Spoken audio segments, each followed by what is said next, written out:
하나님의 말씀은 열왕기상 8장 22절에서 32절입니다. 열왕기상 8장 22절 솔로몬이 여호와의 제단 앞에서 이스라엘의 온 회중과 마주서서 하늘을 향하여 손을 펴고 이르되 이스라엘의 하나님 여호와여, 위로 하늘과 아래로 땅에 주와 같은 신이 없나이다. 주께서는 온 마음으로 주의 앞에서 행하는 종들에게 언약을 지키시고 은혜를 베푸시나이다. 주께서 주의 종 내 아버지 다윗에게 하신 말씀을 지키사 주의 입으로 말씀하신 것을 손으로 이루심이 오늘과 같으리이다. 이스라엘의 하나님 여호와여, 주께서 주의 종 내 아버지 다윗에게 말씀하시기를 내 자손이 자기 길을 삼가서 내가 내 앞에서 행한 것 같이 내 앞에서 행하기만 하면 내게서 나서 이스라엘의 왕위에 앉을 사람이 내 앞에서 끊이지 아니하리라 하셨사오니 이제 다윗을 위하여 그 하신 말씀을 지키시옵소서. 그런즉 이스라엘의 하나님이여, 원하건대 주는 주의 종 내 아버지 다윗에게 하신 말씀이 확실하게 하옵소서. 하나님이 참으로 땅에 거하시리이까 하늘과 하늘들의 하늘이라도 주를 용납하지 못하겠거든. 하물며 내가 건축한 이 성전이오니까. 그러나 내 하나님 여호와여, 주의 종의 기도와 간구를 돌아보시며 이 종이 오늘 주 앞에서 부르짖음과 비는 기도를 들으시옵소서. 주께서 전에 말씀하시기를 내 이름이 거기 있으리라 하신 곳 이 성전을 향하여 주의 눈이 주야로 보시오며 주의 종이 이곳을 향하여 비는 기도를 들으시옵소서. 주의 종과 주의 백성 이스라엘이 이곳을 향하여 기도할 때 주는 그 간구함을 들으시되 주께서 계신 곳 하늘에서 들으시고 들으시사 사하여 주옵소서. 만일 어떤 사람이 그 이웃에게 범죄함으로 맹세시킴을 받고 그가 와서 이 성전이 있는 주의 제단 앞에서 맹세하거든. 주는 하늘에서 들으시고 행하시되 주의 종들을 심판하사 악한 자의 죄를 정하여 그 행위대로 그 머리에 돌리시고 의로운 자를 의롭다 하사 그의 의로운 바대로 갚으시옵소서. 오 하나님 아버지, 은혜를 감사합니다. 오늘도 수천 년 우리 인류에게 계시된 그 말씀을 우리도 대하며 그 말씀을 깨닫게 하여 주옵소서. 예수님 이름으로 감사하며 기도드리옵나이다. 아멘. 자, 이제 우리가 이 전체를 다시 한번 구조를 봐야 됩니다. 6장부터 7장까지 성전 건축이었습니다. 그 안에 왕궁 건축도 들어있었죠. 왕궁 건축도 들어있었고요.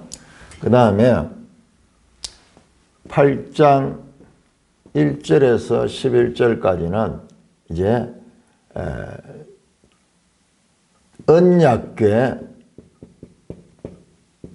언약궤가 지성소에 안치되는 그와 같은 최종적으로 건축이 끝나고 이제 모세 시대 만들었던 그 언약궤가 그 지성소에 안치되는 그와 같은 기사를 우리가 봤습니다. 그러니까는 이까지가 전부 다 성전 건축과 그리고 이 설치할까요? 비품을 탁 설치하는 그런 내용이 나왔습니다. 최종적으로 이제 언약궤가 들어갔죠. 그 다음에 8장 12절부터 시작해서 53절까지입니다. 이것은 계속해서 그렇습니다. 솔로몬이 이제 말하는 거예요. 말하는데 12절에서 우리가 어제 봤던 12절에서 21절까지는 솔로몬의 찬송이 찬양, 하나님께 대한 찬양, 이 모든 일을 이루게 하신 그 하나님에 대한 찬양이고, 오늘 그 22절 이하로부터는 이제 솔로몬의 기도입니다. 기도인데 이 기도가 53절까지 이어집니다. 53절까지 이어지고 있고요. 그 다음에 이제 54절에서 66절까지는 54절에서 66절까지는 성전이 이제 모든 게 다 설치되고 봉헌식, 성전을 봉헌하는 그런 예식을 드리는 그런 내용입니다. 이 전체 지금 하고 있는 이것 지금 솔로몬이 요 앞에 하나 축복하는 게 있어서 축복 한 절에 축복이 있습니다.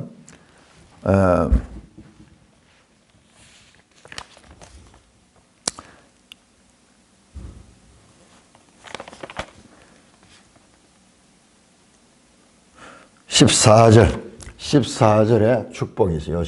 요 안에 이 백성을 향한 축복과 하나님에 대한 찬양, 여기까지 인도해 주신 하나님에 대한 찬양, 그리고 기도와 봉헌식, 이게 총 이제 이 언약궤를 안치하는 것부터 시작해서, 그러니까 8장 전체가 8장 1절에서 66절 전체가 8장 전체가 이제 봉헌식이고, 이게 14일 동안 이루어진 거예요. 14일간 뒤에 나옵니다. 그래서 2주 동안에 걸쳐서 일어나는 이야기가 여기에 기록이 되어 있습니다. 자, 그 가운데서 오늘은 우리가 보는 것은 이제 솔로몬이 기도하는 내용입니다. 오늘 이 본문을 크게 우선 한번 살펴보면요, 반복돼서 나오는 말씀이 24절 보세요. 24절. 주께서 주의 종 내 아버지 다윗에게 하신 말씀을 지키사. 25절도 주께서 주의 종 내 아버지 다윗에게 말씀하시기를. 25절도 이제 다윗을 위하여 그 하신 말씀을 지키소서. 26절도 주는 주의 종 내 아버지 다윗에게 하신 말씀을 확실하게 합시다. 이 건축은요, 성전 건축은 이것이 다윗 언약의 성취예요. 다윗 언약에 대한 성취. 여러분, 이 내용을 듣다 보면요, 참 모든 것은 다윗이 기준이 되고 있다는 것을 우리가 알 수가 있습니다. 그래서 성전 건축 이코로 다윗 언약의 성취다. 사무엘하 7장 12절에서 16절, 그 다윗에 대한 하나님의 언약, 그것이 성취되는 거다. 그것을 반복해서 우리에게 알려주고 있습니다. 자, 오늘 나오는 이 열왕기상 내용들은요, 이 역대하에 똑같이 나옵니다. 그러니까는 열왕기상, 역대하 이 내용이 여러분 한번 확인해 볼까요? 자, 역대하 6장. 그래서 성경 우리가 공부한다는 게 이게 세상의 그런 학문과 차원이 완전히 달라요. 역대하 6장. 지금 이 솔로몬 기사는 그대로 동일하게 글자 하나 틀리지 않고 나오는 경우가 많이 있어요. 조금 다른 데도 있습니다만은, 그러나 글자 하나 틀리지 않고 나오는 6장 전체가 보세요. 6장 1절 그때 솔로몬이 이르되 여호와께서 캄캄한 데 계시겠다고 말씀하셨사오나 내가 주를 위하여서 그하실 성전을 건축했습니다. 앞에 나왔던 8장 12절에서 21절 내용이요, 그대로 들어있어요. 그 다음에 12절 보세요. 오늘 봤던 내용과 솔로몬이 제단 앞에서 이스라엘 모든 회중과 마주 서서 그의 손을 펴니라. 그 보세요. 오늘 본문 8장 22절 솔로몬이 여호와의 제단 앞에서 이스라엘 온 회중과 마주 서서 하늘을 향하여 손을 폈다. 조금 차이가 있네. 열왕기상에 하늘을 향하여가 있고 그 역대하에는 하늘을 향하여는 여기 빠져 있지만 손을 펴는 그 내용은 똑같습니다. 그 다음에요, 14절 보면 이르되 이스라엘 하나님이여 천지의 주와 같은 신이 없습니다 하면서 내용이 똑같아요. 18절 보세요. 하나님이 참으로 사람과 함께 땅에 계시리까 보소서 하늘과 하늘들의 하늘이라도 주를 용납하죠. 하물며 내가 건축한 이 성전에 서리까. 내용이 똑같아요. 똑같아요. 그러므로 우리는 이 열왕기 이 기사와 역대기 기사가 반복되고 있다는 것을, 이것은요, 그럼 왜 성경에 똑같은 이야기를 두 번 써놨냐? 늘 말씀드리죠. 이렇게 반복되는 것은 강조예요, 강조. 그런데 거기에 그치지 않아요. 거기에 그치지 않아요. 제가 이런 거 하나 발견하는데 참 엄청 시간이 걸렸는데요. 자, 예를 들어서, 자, 오늘 말씀 보세요. 아주 이게 부차적인 거예요. 아주 부차적이지만, 그러나 아주 우리가 성경은 세밀하게 우리가 공부를 해야 돼요. 자, 문제가 22절 보세요. 22절. 솔로몬이 여호와의 제단 앞에서 온 이스라엘 회중과 마주서서 하늘을 향하여 손을 펴고, 자, 이스라엘과 온 회중과 마주 서 있었죠. 스투드. 백성도 서 있고 솔로몬도 서 있습니다. 서 있습니다. 그래서 하늘에 향해 손을 펴고 이제 기도를 하는 거예요. 기도를 합니다. 그런데 이 기도가 53절까지 이어지고 54절에 보세요. 54절에 보면 솔로몬이 무릎을 꿇고 손을 펴서 하늘을 향하여 이 기도와 간구로 여호와께 아뢰기를 마쳤다. 여기에서는 무릎을 꿇고 기도했다고 돼 있어. 서서 기도했다고 시작이 됐는데 끝에는 무릎을 꿇고 기도했다고 이렇게 돼 있어요. 근데 이런 걸 이 비평하는 사람들은요, 얼마나 성경을 자세히 연구하는지 몰라요. 이런 걸 문제 삼는 거예요. 봐라, 앞뒤가 맞지 않잖아. 긴 내용들이 나오는데, 그러니까 이게 제대로 기록된 게 아니고, 여기에 뭔가 거짓말을 시키면은 뭔가 어딘가 아리바이가 성립이 안 되는 게 뭔가 틀린 부분이 나오거든요. 그런 식으로. 그런 그 사람들 성경을 얼마나 깊이 연구하는가 보세요. 그런데 참 감사하게도요, 그 사람들의 연구가 우리 보수주의자들은 닥치고 무조건 믿는다 하는, 그런데 그런 닥치고 믿는다 하지만 속에 자기 자신은 속이지만 의심이 드는 거예요. 그런 공격이 들어오면요, 타격을 받는 거예요. 정말 그렇네. 얼머무리면서 항변하면서. 그래서 제가 받는 어느 이 학자는 이게 아마 솔로몬이 이렇게 서서 기도하다가 나중에 이제 기도가 점점 깊어지면서 무릎을 꿇고 그렇게 기도했다 했을 것이다. 그 공격에 대해서 나름대로 그렇게 생각을 해서 말하는 것을 봤습니다. 근데 제가 깜짝 놀란 것은요, 역대기를 보다 보니까는 역대기의 내용이 이거하고 똑같아요. 똑같은데 하나 다른 게 있어. 자, 역대기 6장 아까 봤던 6장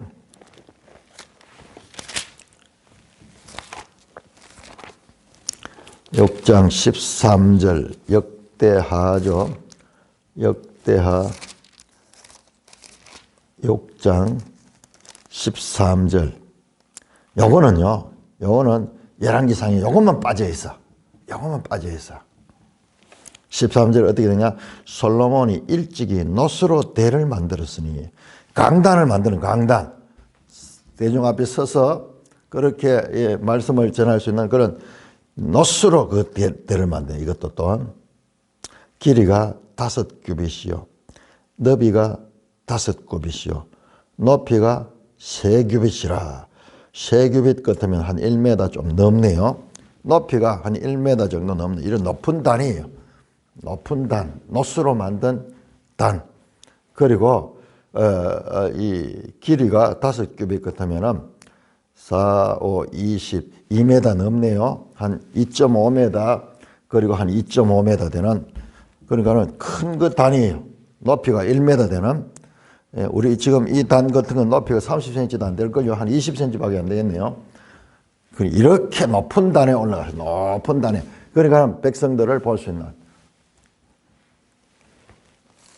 그 다음에 뜰 가운데 두었더니, 그러니까 여기가 성전 뜰이에요. 그래서 회중들이 이렇게 모일 수가 있는 거예요.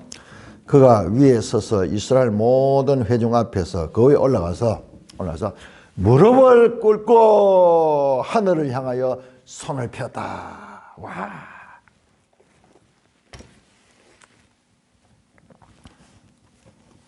우리 열왕기에는 나오지 않지만 역대기를 보니까 어떻게 요절만요. 나머지 똑같아요. 내가 다 이거 확인해 봤어요. 확인해 봤는데 똑같은데 요거 하나는 역대기만 있고 여기는 없어. 역대하 6장 13절. 그러니까 솔로몬이 지금 보세요. 저 비평학자들이 성경을 깊이 연구해서 자세히 연구했죠. 우린 그냥 보는 거잖아요. 그러니 그 사람들을 하나님 귀한 도구로 사용하셨어요. 그들을 도구로 사용합니다. 악한 것은 악한 대로 도구로 사용하는데 그 악한 것들이 하나님의 말씀을 더욱더 신뢰하게 만드는 역할을 하는 거예요. 결과적으로. 자기들은 그런 의도가 아니지만. 그래서 이렇게 모순을 지적을 하면서 성경을 불신하게 만드는 작업을 하죠. 이런 이야기를 계속 들으면은 우리나라의 참 신앙 좋은 청년들이 외국에 유학을 가가지고 독일 같은 데 유학 가면 전부 여기 다 넘어져요. 계속 이런 것만 배우는 거예요. 이런 것만. 그래서 올 때는 완전히 불신자가 되어가지고 성경을 불신하는 내용만 가르치며 신학 교수가 하는 거예요. 신학 교수를 하면서 그걸 갖다가 우리 고등비평 또는 자유주의 신학 뭐 그렇게 이야기하는데 아직도 이 말씀을 믿느냐? 신학교 안에서 교수가 그렇게 이야기한다. 이거는 옛날에 그 신화 같은 이야기고 꾸며낸 이야기다. 그런 전제가. 그런데도 어떻게 그러면은 교회가 있느냐? 뭐 교회도 내용이 없죠. 내용도 없고 그럴 정도로. 그건 독일 같은 데는 목사가요. 공무원이에요. 공무원. 월급 받아요. 월급 받아요. 직업적으로 그렇게 해요. 직업적으로. 그래도 전통적으로 우리가 이 기독교를 믿어왔다. 여러분 독일에는 정당이 기독교 사회민주당 3인당 하는 거 있잖아요. 기독교 정당이 많이 있어요. 기민당, 기독교 민주당 뭐. 근데 그 내용을 듣다 보면은 없는 거예요. 근데 이 보세요. 그런 문제가 더 깊이 연구를 하면서 이 역대기를 똑같은 내용인데 역대기에 보니까는 무릎을 꿇었던 그것이 나오는 거예요. 응? 우리가 상상으로 뭐 그렇게 이야기 안 해도 성경 자체가 자정하고 있는 자정 이게 가장 중요해요. 우리가 막 정거를 하려고 막 이렇게 노력하는 게 아니고 성경이 스스로 말하도록 여기 보세요. 탁 나오냐 그런 질문에 이 역대기를 탁 대가지고 이야기를 하면은 할 말이 없어져요. 이야 성경이 정말 정확하구나. 정말 정확하구나. 정말 정확하구나. 이렇게 서로 반복되면서도 이런 이 보완적인 요소가 있는 거예요. 그러니까 역대하가 열왕기하고 내용이 똑같으니까 살펴볼 것도 없고 뭐 그 말인지 싶었지만은 이런 부분들이 있는 거예요. 이게 성경이에요. 이게 성경. 이런 걸 발견할 적에 기쁨이 얼마나 놀라운지. 이야, 성경에 대한 여러분 보세요. 그런 식으로 여기 묘사는 서서 이야기했다는데 무릎 꿇었다고 끝에 이야기 나오니까 이게 앞뒤가 안 맞는 줄 아는데 이런 걸 통해서 보면 무릎 꿇었던 과정까지 다 나오니까 더 우리가 이 하나님의 말씀에 대한 믿음을 가지고 신뢰감을 가지고 이 말씀을 대할 수가 있는 거예요.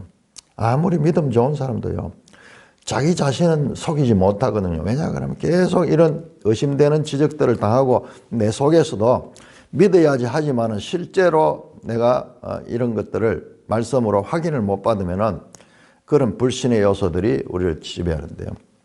그래서 성경 연구가 그렇게 중요한 것이고 우리는 하나님의 말씀이 온전하신 하나님의 말씀이다. 완전하신 하나님의 말씀이다. 그런 믿음을 가질 수가 있는 것입니다. 자, 온 회중과 마주서서 하늘을 향하여 손을 펴고 여기서 생략됐지만은 역대하 6장 13절에 보니까 높은 제단, 놋제단, 이 가로 세로 한 2.5m 되는 그런 놋제단, 그리고 높이가 1m 되는 계단을 타고 올라갔겠네요. 자, 그러니까 이 뜰에는 전부 놋으로 되어 있네요. 놋으로 딱 만들어요.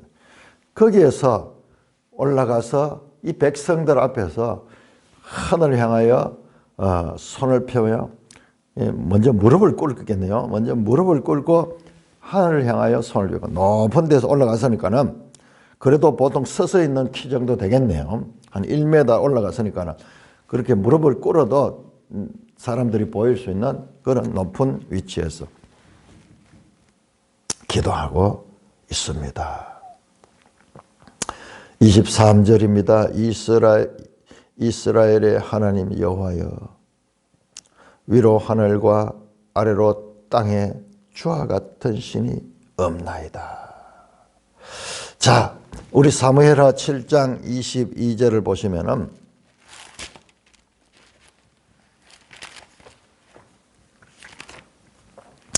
사무엘하 7장이 다윗 언약이거든요.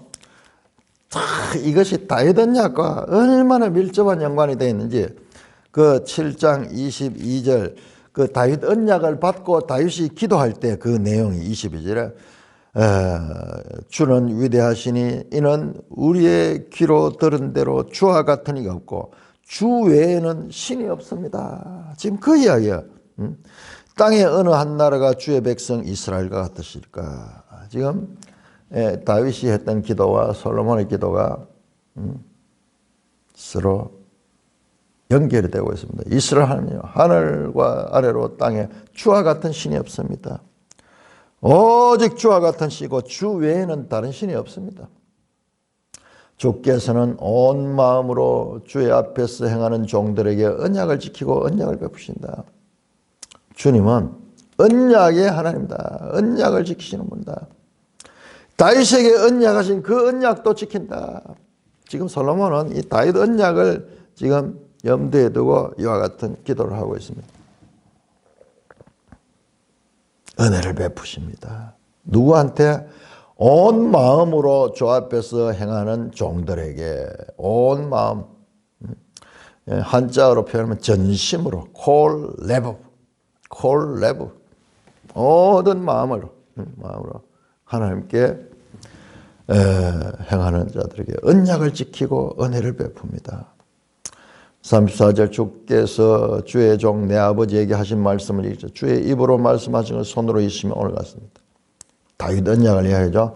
아버지에게 말씀하신 대로 이 성전을 다윗의 후손 가운데서 내 집을 짓겠다 하던 그것이 지금 이루어져서 지금 주의 입으로 말씀하신 것을 손으로 이루심이 오늘 같습니다. 말씀이 그대로 성취됐다는 거예요. 입으로 말씀했고 손으로 완성했다. 이 모든 건 사람이 했지만은 하나님이 말씀하시고 하나님이 이루신 것이다. 이루다 말이 저기 한자어로 성취잖아요. 성취. 우리 마태복음 할 때 이는 말씀을 이루려 하심이라. 성취하다. 성취하다. 하나님은 그 말씀이 이 성취하시는 하나님입니다.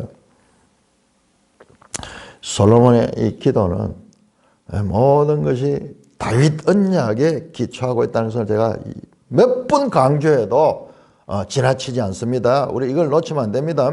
솔로몬 따로 다윗 따로 아니라 열왕기 전체가 다 다윗 언약에 걸려 있습니다. 다윗 언약에 걸려 있습니다.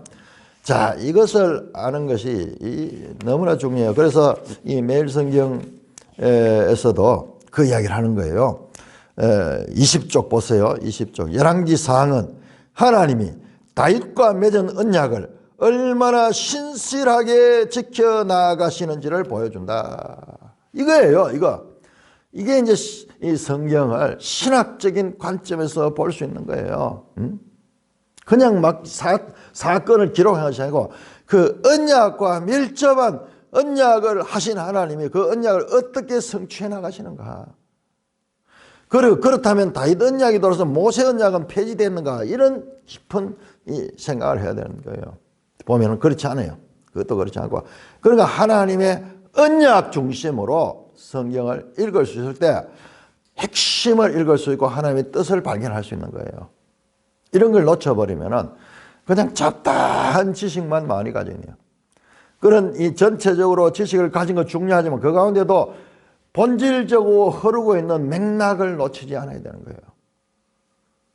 전부 다가 다윗 언약과 연관돼요. 그러니까는 다윗은 열왕기 전체를 평가할 수 있는 기준이 되고 다윗에게 하는 언약이 적용이 되고 있는 것입니다. 25절 이스라엘 하나님 여호와여 주께서는 주의 종 내 아버지 다윗에게 말씀하시기를 내 자손이 자기의 길을 삼가서 내 앞에 행한 것 같이 내 앞에서 행하기만 하면 내게서 나서 이스라엘 왕위에 앉을 사람이 내 앞에 끊어지지 아니하라 하셨사오니. 앞에서 말씀하시되 열왕기상 2장 4절 계속 이야기를 해왔어요. 2장 4절에서 다윗이 유언하면서 말씀합니다. 여호와께서 내 일에 대하여 말씀하시기를 만일 내 자손들이 그들의 길을 삼가 마음을 다하고 성품을 다하여 진실이 내 앞에서 행하면 이스라엘 왕위에 오를 사람이 내게서 끊어지지 않을 하신 말씀. 지금 이 말씀을 붙들고 있는 거예요. 이 말씀을 붙들고 3장 6절에서도 하나님이 솔로몬에게 꿈으로 나타나셔서 말씀하시네요. 솔로몬이 된 내 주의 종 내 아버지 다윗의 성실과 공의와 정직한 마음으로 주와 함께 주 앞에서 행함으로 주께서 그에게 큰 은혜를 베푸셨고 주께서 또 그를 위하여 큰 은혜를 주사 오늘같이 그의 자리에 앉은 아들을 그에게 주셨나이다. 다윗이 성실과 공의와 정직한 마음으로 주와 함께 주 앞에서 행했다. 다윗의 그와 같은 이 모범을 따라서. 자, 이렇게 하나님께서 다윗에게 하신 그 약속을 붙들고 솔로몬이요 집요하게 물고 늘어집니다. 보세요. 25절 후반절에 이제 다윗을 위하여 그 하신 말씀을 지키시옵소서. 그런즉 이스라엘 하나님이여 26절입니다. 원하건대 주는 주의 종 내 아버지 다윗에게 하신 말씀을 확실하게 두 번이나 반복해서 연결해서 다윗을 위하여 하신 말씀을 지키소서. 주의 종 내 아버지 다윗에게 하신 말씀을 확실히 하옵소서. 솔로몬이 이 기준이 다윗 언약을 얼마나 집요하게 붙들고 있는가를 우리는 놓치지 말아야 됩니다. 놓치지 말아야 됩니다. 이와 같은 관점이 열왕기 전체를 지금 관통하고 있다는 것을 우리가 이 주의 있게 봐야 됩니다. 다윗을 위하여 그 하신 말씀을 지키소서.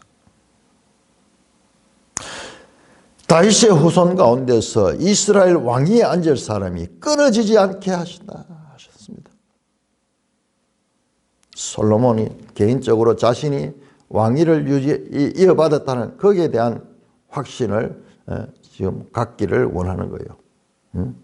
자기가 왕이 된 것은 하나님의 약속을 따라 된 것이다. 그러나 솔로몬의 이와 같은 이 말은 이것도 하나의 모형론적인 관점에서 솔로몬도 우리 뒤에 보면 후반부에 보면은 실수하고 죄를 짓고 나중에 죽게 되는 거죠. 그렇게 되죠. 이 진정한 다윗의 왕위에 앉을 사람은 솔로몬이 아니에요. 솔로몬으로서는 이제 자기로밖에 볼 수 없지만은 솔로몬은 하나의 모형에 지나지 않습니다. 자, 우리 누가복음 1장 이런 관점에서 한번 보세요. 이런 관점에서 누가복음 1장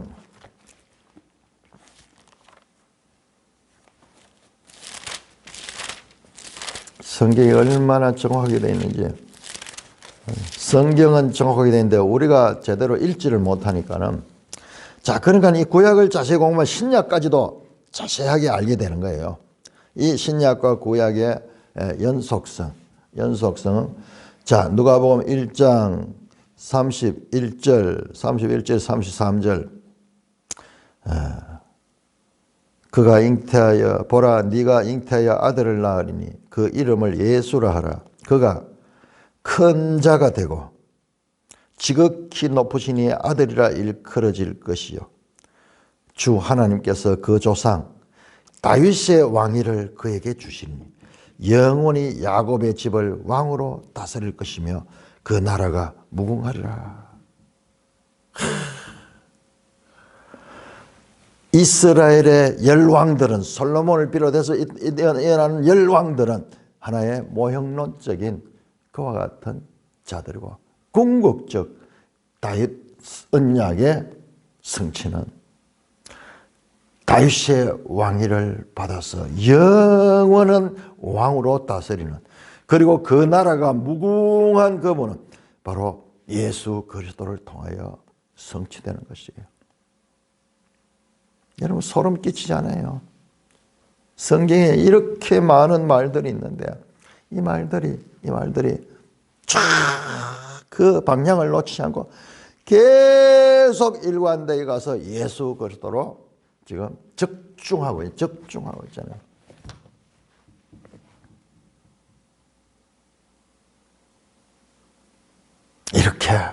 이렇게 솔로몬이 기도합니다. 27절 하나님이 참으로 땅에 거하시리까 하늘과 하늘들의 하늘이라도 주를 용납하지 못합니다.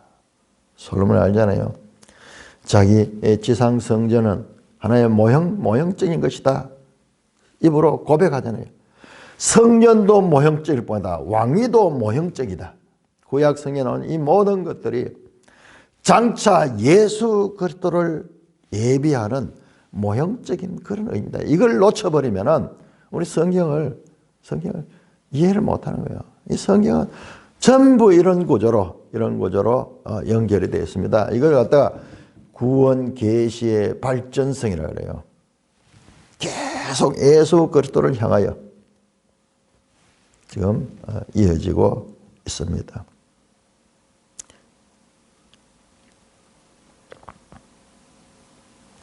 자, 사도행전 7장 49절 보세요. 사도행전 7장 49절 바로 이것이 이 스데반의 이 말씀 가운데 반복되어 나옵니다. 스데반이 이스라엘 역사를 쭉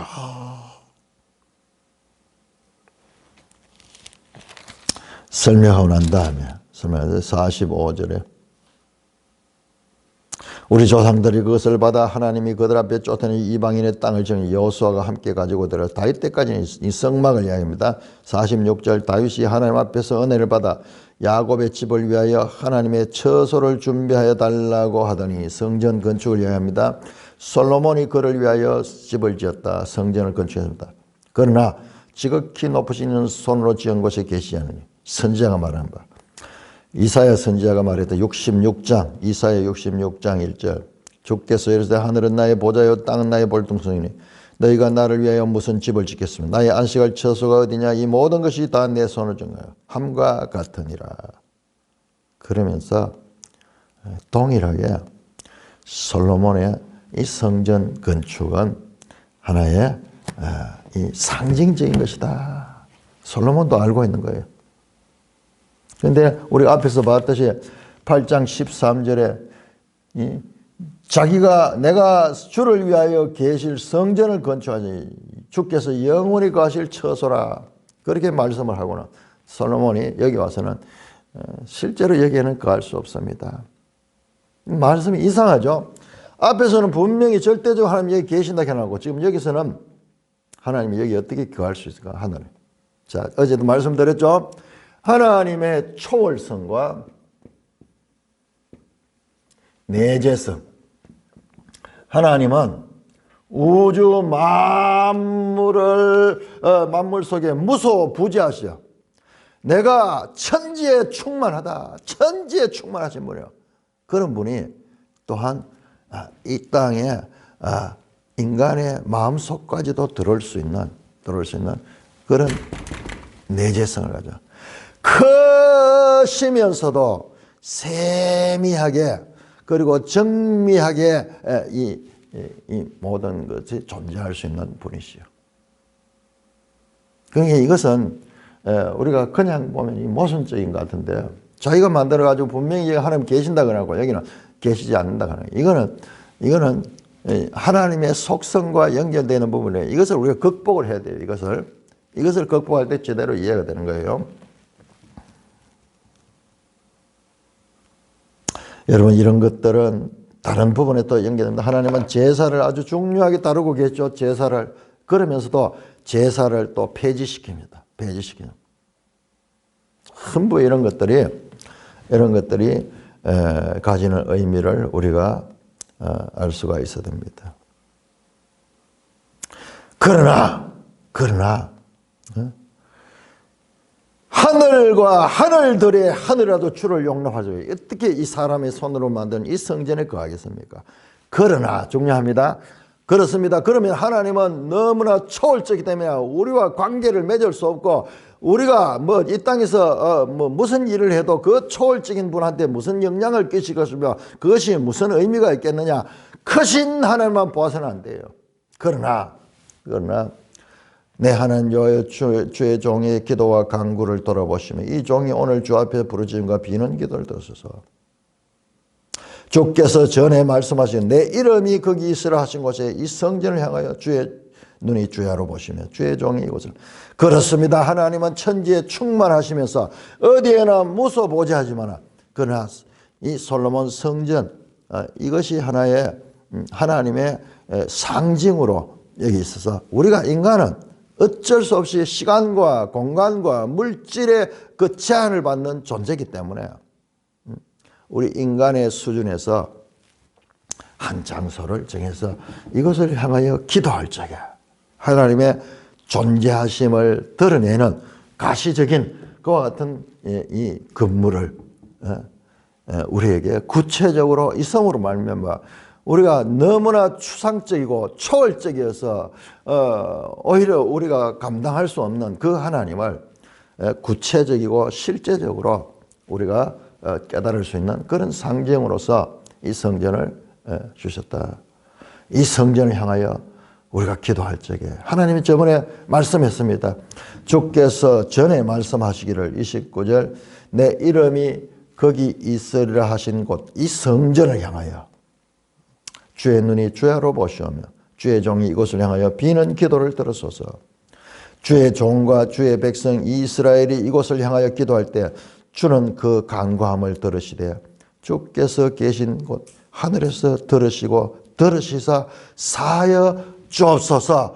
하늘에서 들으시고 자 분명히 어제도 말씀드렸죠. 성전을 향하여 기도하는데 하나님은 성전에 안 계셔. 하늘에 계셔. 여기서 하늘은요, 공간적인 저 하늘 이상의 의미예요. 우리에게는 저 하늘 그래 버리면은 더 이상 우리 사고가 멈춰버려요. 우리 알 수 있는 영역이 아니잖아요. 그래서 그런 의미지. 그런데 그 하늘과 하늘들의 하늘이라도 주님을 그할 수 있게 할 수 없는데 어찌하여 그렇겠습니까마는 그러나 하늘에서 들으시사 뭐예요? 사하여 주옵소서. 야, 사하여 주옵소서. 이게 용서하라고 하는 거예요. 자, 이게 아주 중요한 단어입니다. 이게 살라.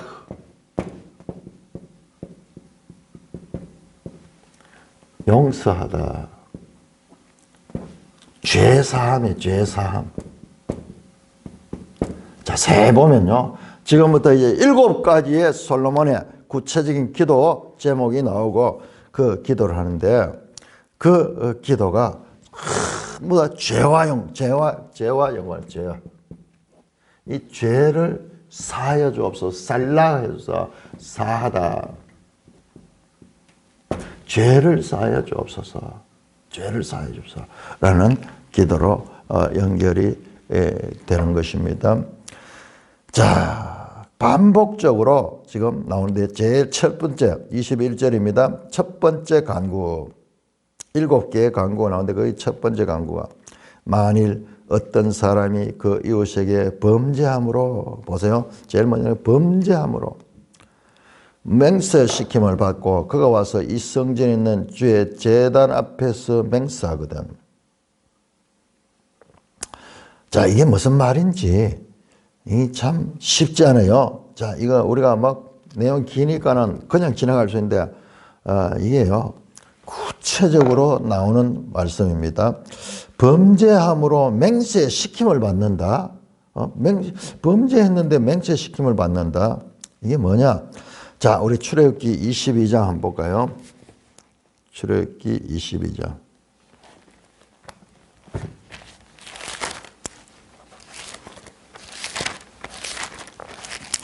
출애굽기 22장 10절에서 11절. 사람이 낙이나 소나 양이나 다른 짐승을 이웃에게 맡겨 지켜야 하였다가 죽거나 상하거나 끌려가도 본 사람이 없으면 두 사람 사이에 맡은 자가 이웃의 것을 손을 대지 아니하였다고 여호와께 맹세할 것이요.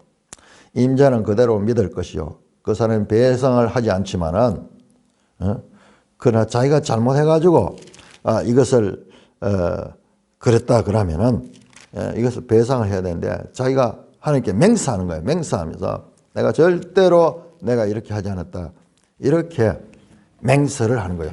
그러니까 하나님 앞에 맹세한다는 것은 그들은요 그냥 거짓말로 이렇게 할 수 없다는 것을 알고 있는 거예요. 그래서 그거에 맹세를 시키거든. 또 우리 민수기 5장에 보시면은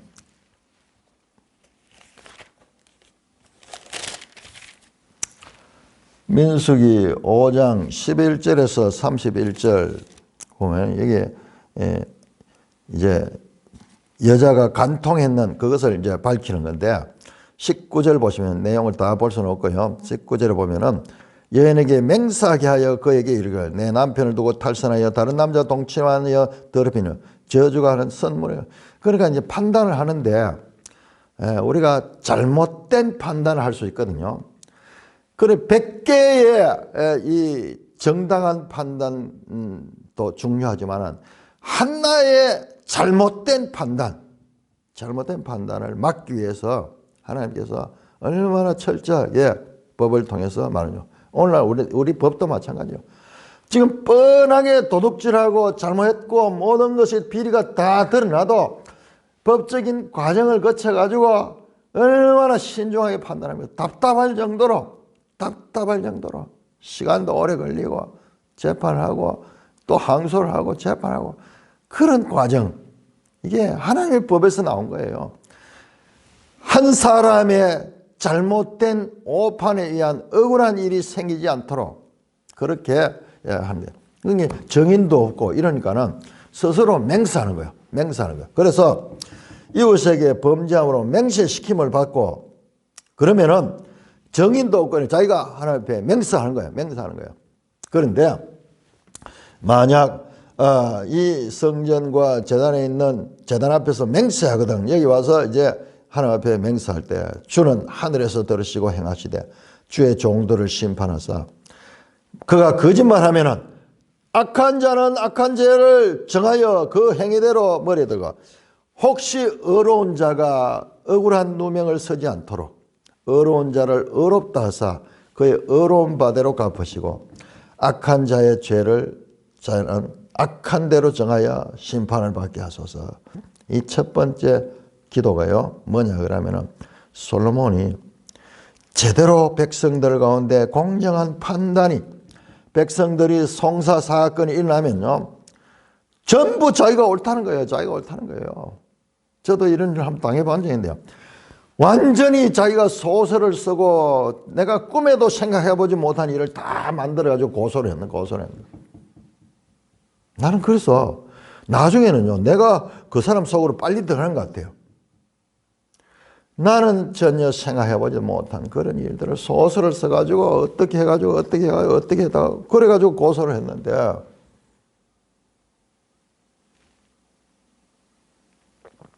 만약 그런 거짓 고소에 의해 가지고 내가 정죄된다 그러면 어떻겠어요? 물론 결과적으로 그런 일은 없었지만은 그런 일이 있는 거예요. 그러니까 서로 옳다는 거예요. 그럴 때에 바른 판단, 악한 자는 죄로 정하여지고 의로운 자는 그 의로운 대로 그렇게 드러나 잘못된 판단이 나오지 않도록. 이게 솔로몬이 왕으로서 이 판단하는 지혜를 달라고 했던 것과 마찬가지로 왕으로서의 이 나라를 보는 관점이에요. 자, 열왕기상 8장 33절에서 43절까지 교독하겠습니다. 자, 7개의 기도가 나오는데 그 가운데 계속해서 보겠습니다. 자, 첫 번째 기도는 이와 같은 이 제단을 향하여 기도할 적에 그 하나님께서 바른 판단을 할 수 있도록 그렇게 도와달라는 기도고요. 두 번째부터 다섯 번째까지 간구가 계속 나옵니다. 자, 8장 33절 만일 주의 백성 이스라엘이 주께 범죄하여 적국 앞에 패하게 되므로 주께서 돌아와서 주의 이름을 인정하고 이 성전에서 주께 기도하며 간구하거든. 주는 하늘에서 들으시고 주의 백성 이스라엘의 죄를 사하시고 그들의 조상들에게 주신 땅으로 돌아오게 하옵소서. 만일 그들이 주께 범죄함으로 말미암아 하늘이 닫히고 비가 없어서 주께 벌을 받을 때에 이곳을 향하여 기도하며 주의 이름을 찬양하고 그들의 죄에서 떠나거든.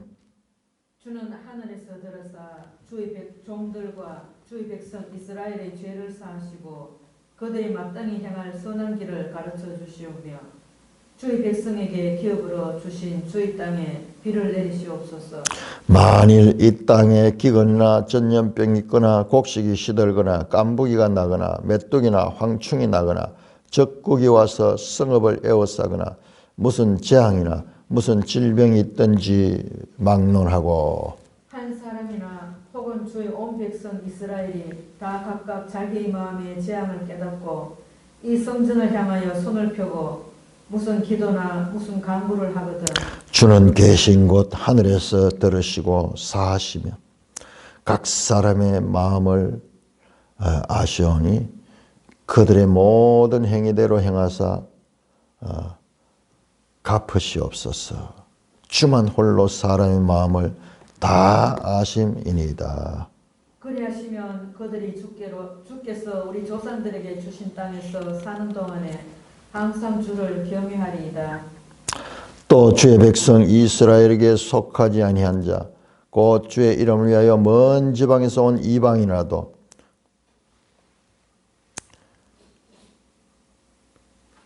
그들이 주의 크신 이름과 주의 능한 손과 주의 펴신 팔의 소문을 듣고 와서 이 성전을 향하여 기도하거든.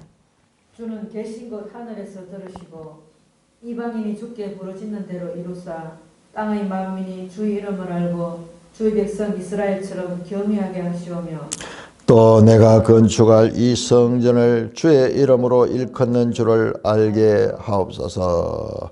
자, 이렇게 33절의 두 번째 기도, 35절의 세 번째 기도, 37절의 네 번째 기도, 그 다음에 41절의 다섯 번째 기도, 또 뒤에 이어집니다. 자, 공통점이 전부 다 만일이라는 단어로 시작됩니다. 솔로몬의 7가지의 기도, 출발이 만일, 그 다음에 전부 다 죄와 연관돼서 죄와, 그 다음에 주의 이름을 부르고 돌아와서 이 성전을 향하여 기도하면은 하나님께서는 어디서? 하늘에서 들으시고, 보세요. 전부 하늘에서 들으시고, 하나님은 어디 계시냐? 하늘에 계신다. 43절 주는 계신 곳 하늘에서 들으시고, 전부 그렇게 반복되는 주는 계신 곳 29절 주는 계신 곳 하늘에서 들으시며, 43절 주는 계신 곳 하늘에서 들으시고, 34절 주는 하늘에서 들으시고, 하나님은 하늘에 계신데, 여기는 단순한 공간적인 하늘 이상입니다. 이살라가 이사가 아니고 이산이요. 이사는 살라. 자, 첫 번째 이웃에게 범죄했을 때 맹세하는 그 기도였고, 두 번째는 이제 보세요. 33절에 이스라엘 백성이 주께 범죄하여 적국에서 패하게 되므로 전쟁을 하는데 전쟁의 성패가 힘에 있는 거예요. 죄가 있느냐 없느냐. 범죄하여 적국에 패하. 아니, 이게 이제 하나의 범죄에 대한 징계로서 오는 징벌이네. 적국에 패해야 됩니다. 그래가지고 자신들이 잘못을 깨닫고 주께 돌아와서 주의 이름을 인정하고 이 성전을 주게, 우리가 범죄함으로 말미암아 이렇게 우리가 이 전쟁에서 패했습니다. 그것을 회개하면서 주께 기도하며 성전에 와서 기도하며 간구하거든. 주는 하늘에서 들으시고 주의 백성 이스라엘의 죄를 사하여 주시고 살라해 주시고 그들에게 조상해 주신 땅으로 돌아오게 하소서. 전쟁에 패하고 적국에 잡혀갔을 때 그런데 이 성전에서 주께 기도하면, 자, 그런데요, 다음 기도 보세요. 35절 만일 그들이 주께 범죄함으로 말미암아 하늘이 닫히고 비가 없어서 주께 벌을 받을 때, 자, 범죄하니까 하나님께 어떻게 심판하냐, 재앙을 내리시는데 이 가뭄, 비를 주지 않는 거예요. 그래서 비가 없으면 그 자체가 고통이죠. 말할 수 없는 고통을 당했죠. 그때 그들이 성전을 향하여 기도하거든. 이곳을 향하여 기도하면, 이곳에 앞에서는 보세요. 이 성전에서 주께 기도했죠. 여기는 그냥 성전이 아니고 바깥에서 성전을 향하여 기도. 주의 이름을 기도하며 주의 이름을 찬양하고 그들의 죄에서 떠나거든. 죄에서 떠나거든. 주는 하늘에서 들으사 주의 종들과 주의 백성 이스라엘의 죄를 사하시고 살라 그들이 마땅히 행할 선한 길을 가르쳐 주시며 주의 백성에게 기업으로 주신 땅에 비를 내려 주옵소서. 네 번째 기도 37절입니다. 만일 이 땅에 기근이나 전염병이 있거나 곡식이 시들거나 깐부기가 나거나 메뚜기나 황충이 나거나 적국이 와서 성업해요. 여러 가지 자연재해 또는 인간관계에서 오는 재해, 전쟁이네요. 적국이 와서 성업을 해서 무슨 재앙이나 무슨 질병이 있든지 막론하고 한 사람에 오는 주의 백성, 주의 온 백성 이스라엘이 다 각각 자기 마음의 재앙을 깨닫고 이 성전을 향하여 손을 펴거든요. 여기서 자기 마음의 재앙을 깨닫고 이 표현은요, 자신들의 이 죄의 결과에 대한 아픔을 깨닫고 이 성전을 향하여 손을 펴서 무슨 기도나 간구. 자, 여기 보세요. 성전을 향하여입니다. 성전을 향하여. 이것은 이 성전 안에서뿐만 성전을 향하여 기도하고, 그러면은 주는 계신 곳 하늘에서 들으시며 사하시고, 나오죠. 살라하고 다시 나옵니다. 용서함을, 죄 용서에 죄 용서. 각 사람의 마음을 아시니 그들의 모든 행위대로 갚으시옵소서. 주만 홀로 사람의 마음을 다 아십니다. 그 마음을 하나님은 다 중심을 보신다. 주만 홀로 사람의 마음을 다 아십니다. 하나님은 우리가 속일 수가 없어요. 그들이 전심으로 진정한 회개를 할 적에. 40절입니다. 그리하시면 그들이 주께서 우리 조상들에게 주신 땅에서 사는 동안 항상 주를 경외하라. 이런 하나님이 이 징계를 받아보면은, 그리고 하나님께서 모든 걸 보시고 있다는 것, 이것을 경험한 사람은요, 평생 하나님을 떠나지 않는 거예요. 엄한 고난의 훈련을 받은 사람은 일생 하나님을 따릅니다. 저도 3년 6개월 동안 받았던 그 환난의 시간들, 그 경험이기 때문에 지금은 세월이 지나고 그때 모든 것을 잊어버리고, 지금은 그렇지 않음에도 불구하고 그때 하나님과의 그와 같은 이 만남, 그리고 그때 하나님께서 징계하시면서 찾아와 주시고 마침내 백성 삼아 주시는 그 과정들을 경험하면은 일생 그 하나님을 떠날 수 없는 거예요. 그러니까 이 나의 그 경험이 후손들에까지도 이어지는, 후손들에까지도. 부족하지만은 우리 자녀들이 다섯이나 다 그래도 이 하나님에 대한 믿음을 가지고 성경을 공부를 하고, 또 자기들끼리 뭐 이렇게 더 알기 위해서 노력하고 청년부 활동을 하고, 이런 걸 보면은 정말 그때 3년 6개월 동안에 그 환란이 아버지를 통해서 하나님 살아계심을 그들이 봤다는 거죠. 그러니까는 이런 범죄하지 않는 거 아니에요. 솔로몬 다 전제하면 반드시 죄를 짓는다고 지금 전제하고 있어요. 그렇지만 문제는 회개하고 하나님을 향하여 기도하고 간구할 적에 하나님 그들의 죄를 사하시고 그들을 고쳐주소서. 이걸 분명히 알아야 돼요.